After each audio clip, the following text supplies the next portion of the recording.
Ici, c'est une élève de notre club de plongée qui a démarré. Tu as démarré quand? L'année dernière. Donc c'est la deuxième année qu'elle est dans notre club. Et vous allez voir, elle est suffisamment débrouillarde pour être autonome maintenant, pour s'équiper toute seule. Voilà, vas-y. Très bien. Donc là, elle est en train de mettre son gilet, de l'ajuster, lui serrer les boucles ici de sécurité.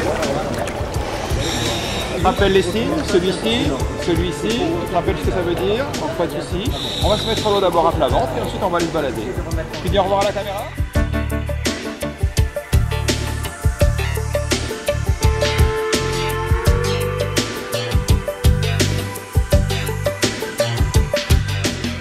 J'ai découvert cette activité lors des baptêmes en folie.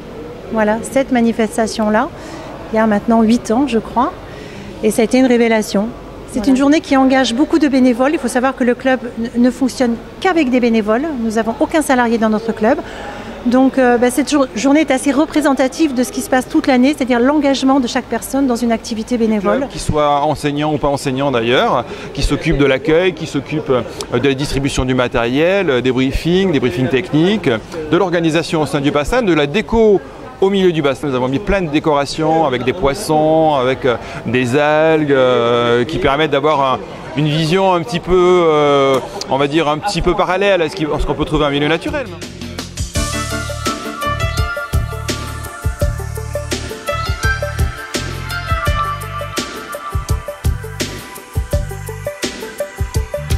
La plongée apprend beaucoup au respect de la nature et de l'environnement. Je pense que ça sensibilise énormément les gens à savoir que tout ce que l'on dépose sur terre ou autre finit par aller dans la mer et ça pollue la mer. Donc prise de conscience qu'il faut protéger et la terre et la mer. C'est inséparable.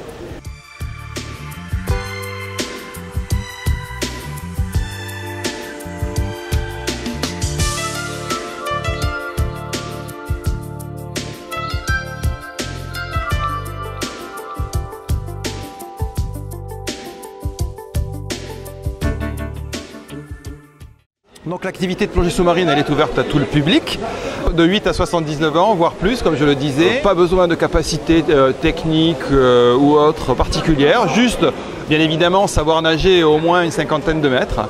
Et c'est largement suffisant pour nous. Tout le reste, c'est un apprentissage technique qui se fait au sein du club. Mais il y a une réglementation très importante pour la pratiquer en toute sécurité et puis pour connaître le matériel qui nous permet de descendre sous l'eau, mais aussi de rester en permanence en sécurité. Voilà, c'est le maître mot de la plongée, sécurité, je dirais.